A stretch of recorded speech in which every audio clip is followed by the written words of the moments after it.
Well, George, obviously, his career was dedicated to preserving great natural landscapes in the Berkshires, but I think it goes far beyond that because George always had an emphasis, and it's something that we continue on, the whole context of the Berkshires and how land creates a sense of the Berkshires, but that the land is inextricable from artistic heritage, from cultural heritage, and that kind of attitude pervaded his work throughout his entire career and still does.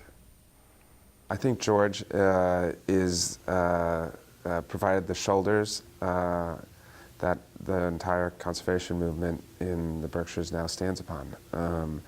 He was the point person in developing the Berkshire Natural Resources Council in the 1960s.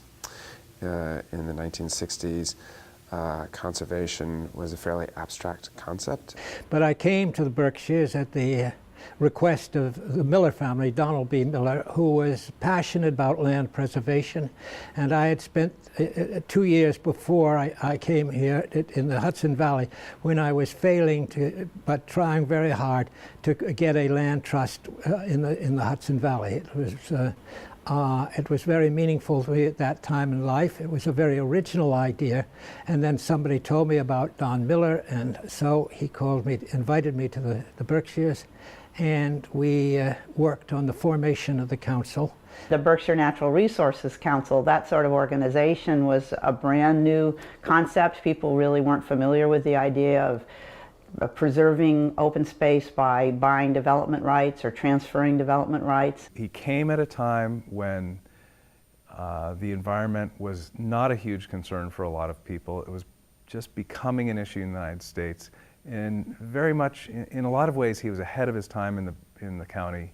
George fully fulfills a requirement of protecting our natural resources here in Berkshire County due to the incredible amount of land conservation that he achieved through his work with the Berkshire Natural Resources Council, establishing that really at the forefront of the land trust movement. He was a real pioneer in that area, and at first it was kind of a shoestring operation, and then as the years went on, the concepts became more accepted, and he's just been able to do a tremendous amount in protecting open space land in the Berkshires. The easiest accomplishment you can point to is the land that was conserved, right? Because there's a number associated with it. But I would say that his greatest accomplishment is the sort of the spirit he brought to the notion of environmentalism in the Berkshires, the sort of the happy warrior element, and the way in which the environmental movement in the Berkshires is not the elitist enterprise that it could be. I've heard George described as the godfather of the environmental movement in Berkshire County.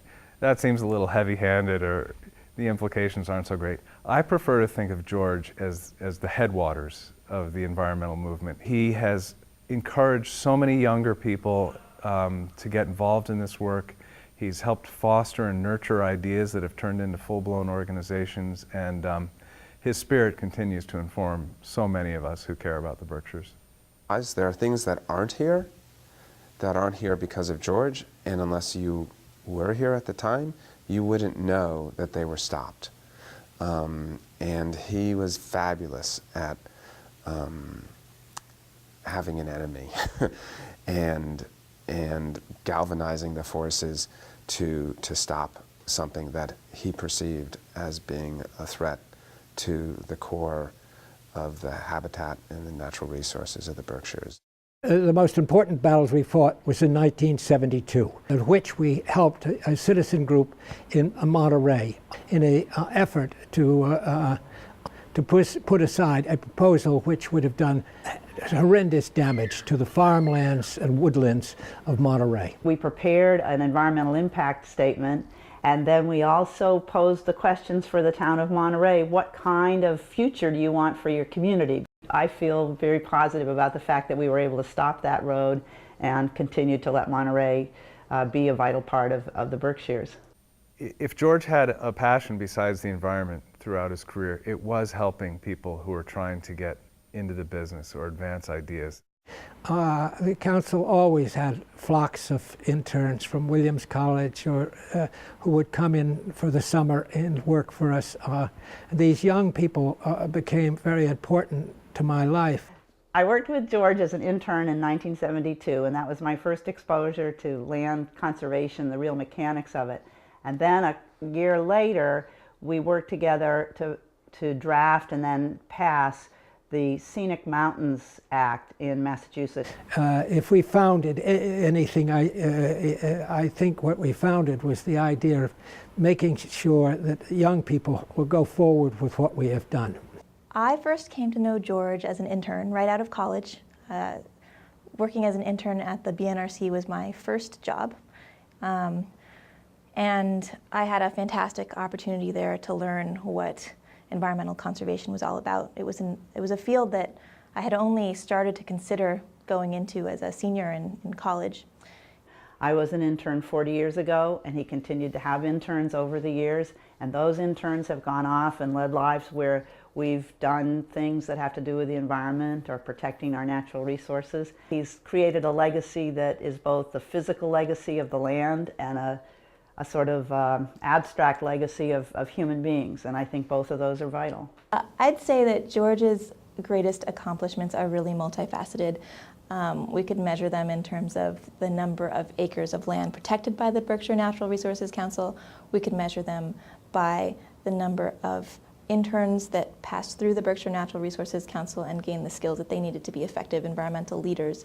And we could look at the myriad environmental organizations in Berkshire County that were supported by the Berkshire Natural Resources Council in achieving their own missions.